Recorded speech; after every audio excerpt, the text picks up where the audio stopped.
What's up, YouTube? So I just stopped by to give my thoughts about the shooting and death of Ma'Khia Bryant on April 20th by Officer Reardon, a police officer in Ohio.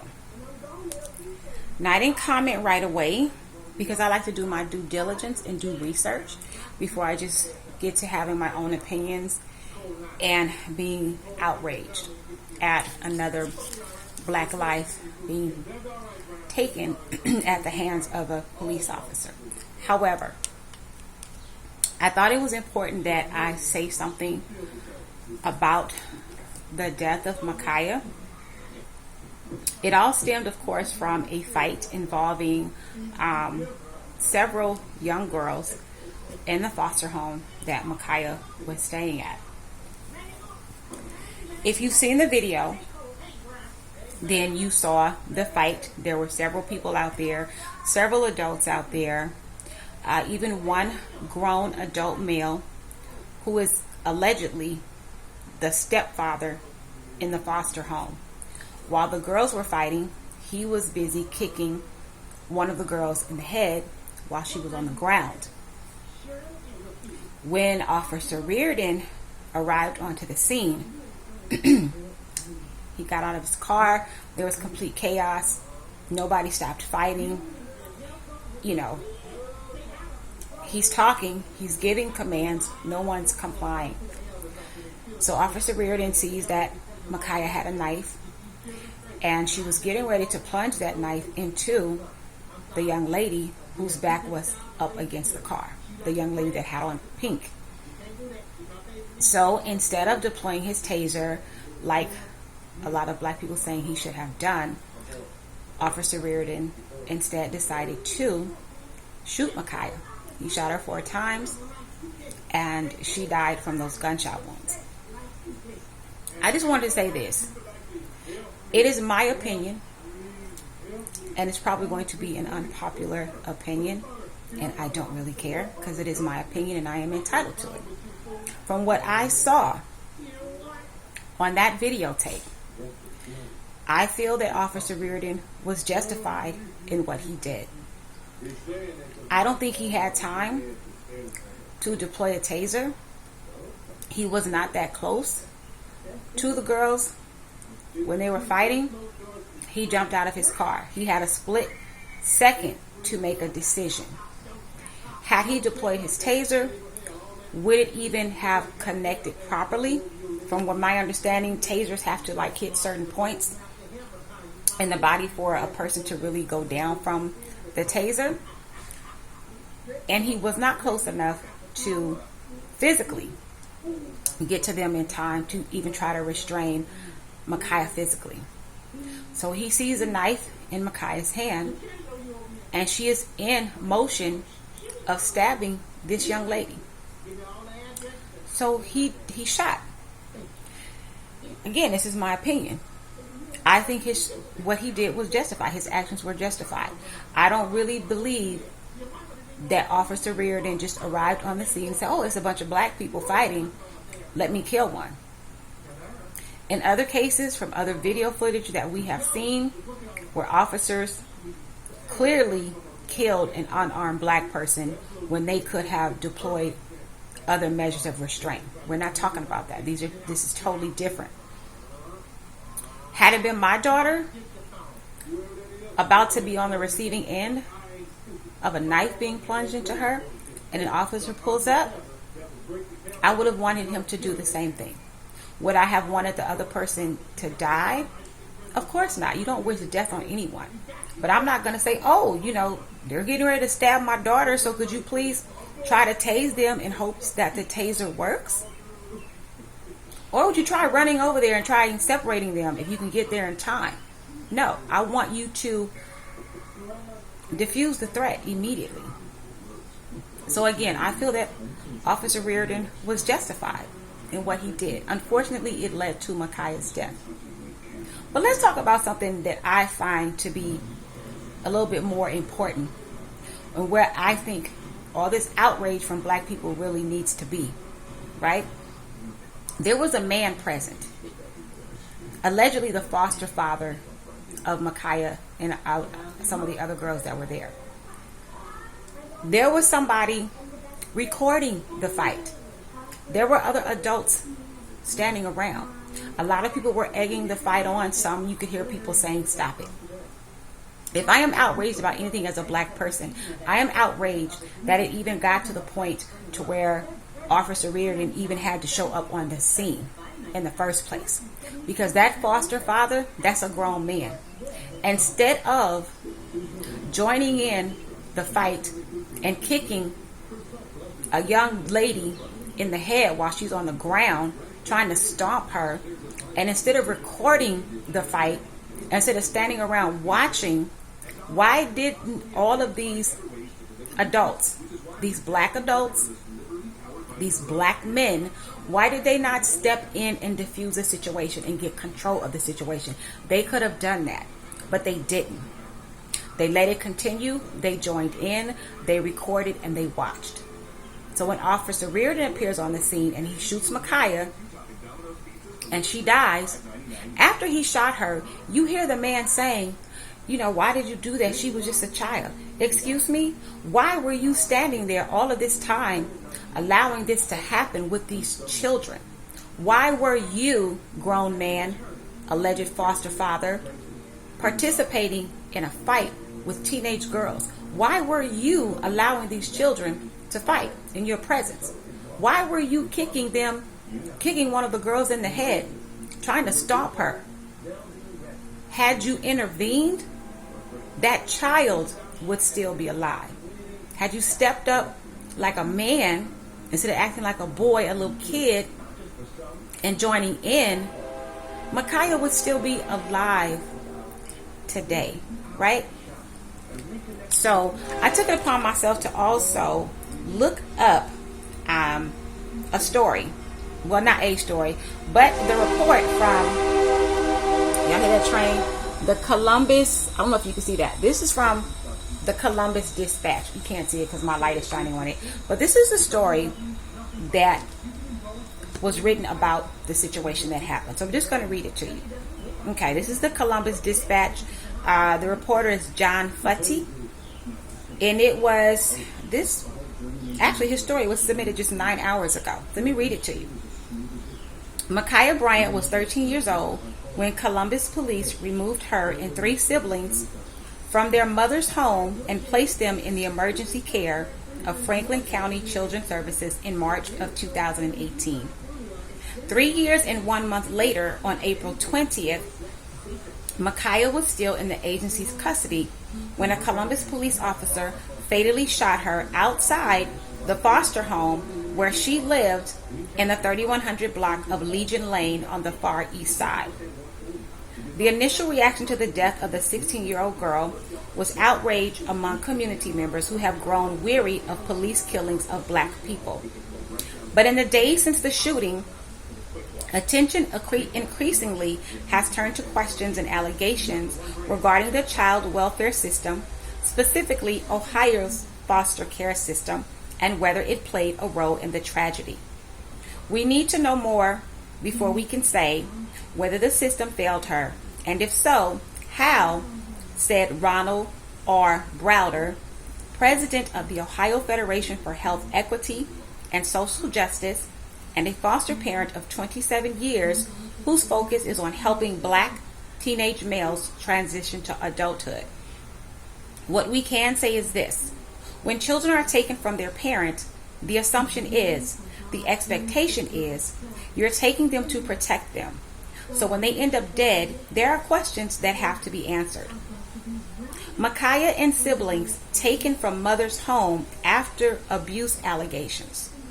Most of the details that Browder and others involved in the foster care system say they need to determine whether mistakes were made in Micaiah's placements haven't been released. Children's Services won't provide any specifics about the custody case, citing privacy and confidentiality concerns. An agency spokeswoman wouldn't even say how many foster children were in the home, but confirmed that all were removed after the shooting and that the agency is conducting an evaluation of the home as is standard procedure when a child dies in foster care. The Franklin County Juvenile Court case file obtained by the dispatch shows that Children's Services initially placed Micaiah and her siblings, which includes a sister and two brothers, with their paternal grandmother, Janine Hammonds.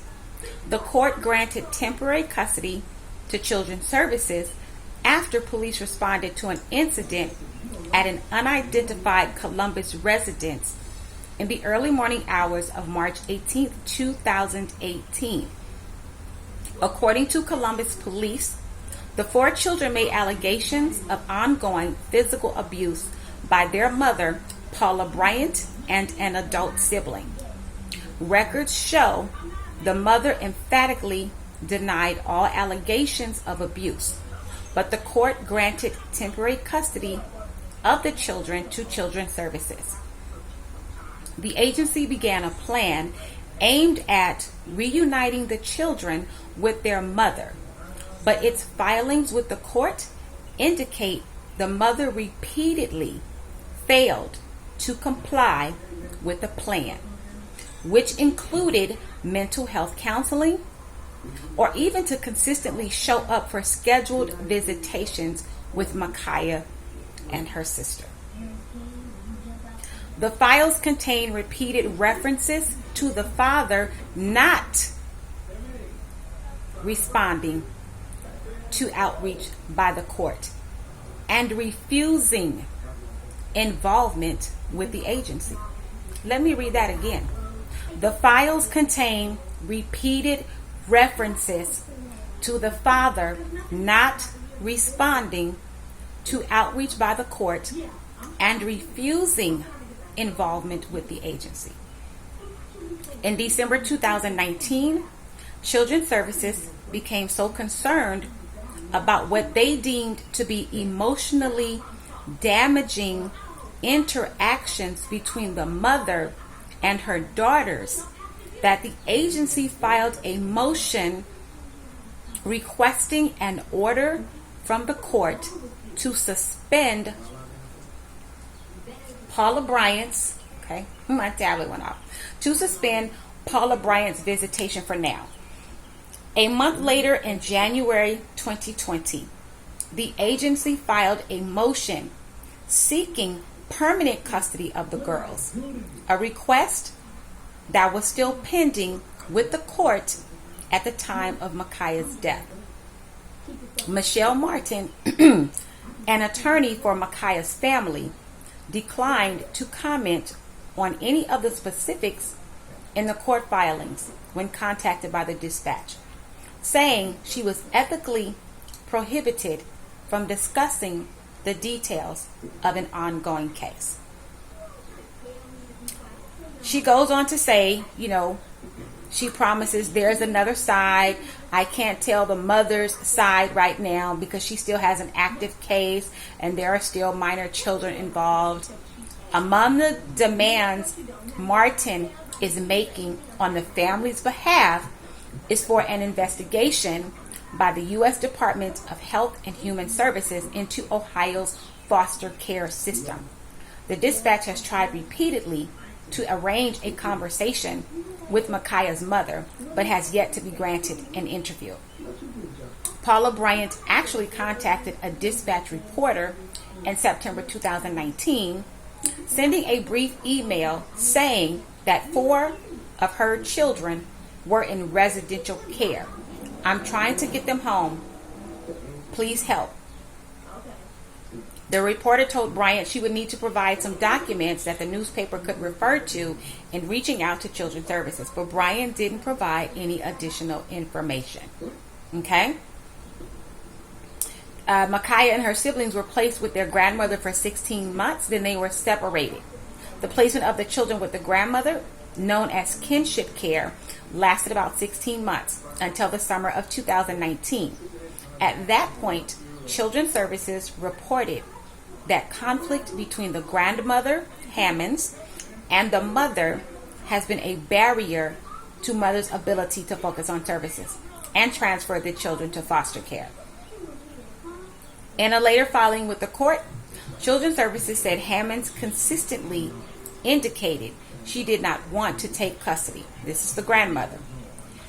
She had lost her housing and subsequently dropped the children and their siblings off at the agency. But in December 2019, Hammonds filed a handwritten motion with the court asking for custody, saying the children had done well in her home and that the separation of the siblings in foster care has caused a great deal of emotional and mental stress. Children's Services never returned the children to her, telling the court that Hammonds does not understand the children's special needs and had failed to facilitate counseling for the children when she had placement. Okay, so this story goes on, but I just wanted to read that just so you get an understanding of that this is much deeper than just a white police officer shooting another black person. Okay, these problems started with the parents. You see here, the mother failed to meet the requirements or to do her due diligence that was asked of her, so she could retain custody of her children. The father didn't even want to be bothered. He didn't respond at all. He was non-respondent. Okay. The grandmother gave them up because at the time she lost her housing, so I guess she felt like she could not care for the children. When she tried to get them back into her custody, she was told that no, you don't meet their emotional needs. You're not capable of handling the emotional needs of these children. So in comes the foster parents. They're placed in a foster home, which is where Micaiah lost her life. So it appears to me that all of the black adults in these children's lives, their mother, especially their mother and their father, their parents, they failed these children. I mean, there's allegations of abuse from the mother, that the children said the mother had abused them. It's just so much deeper than Officer Reardon showing up on the scene, killing Micaiah. Okay? So if you want to be outraged, black people, about something, be outraged at the fact that you have parents out here, black parents, that are abusing their black children, that are not doing, what they need to do, getting the help that they need, getting the counseling that they need so that they can get their children back. You have a father who was reached out to, allegedly, according to this article, several times, from the agency about his children. He didn't even bother to respond. He didn't even care about the welfare, the safety, the emotional well-being of his own children. Then you have a foster father who's out in the streets fighting right along with the kids, kicking a young girl in the head, trying to stop her. Okay? And again, you have people recording, black people. You have black people standing around, adults, watching all of this confusion and chaos take place and did nothing whatsoever to step in and diffuse a situation where this young girl's life could have been saved. If I am outraged about anything as a black person, that is what I am outraged about.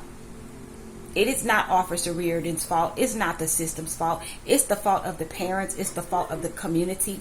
It's the fault of that foster father that stood there and did absolutely nothing. It's the fault of the black person that was recording. It's the fault of the other black people who were standing around egging this bullshit on when they should have stepped in.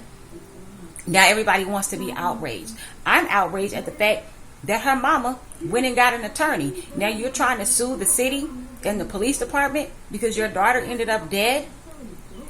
Where were you? From what your kids say, you are an abusive mother.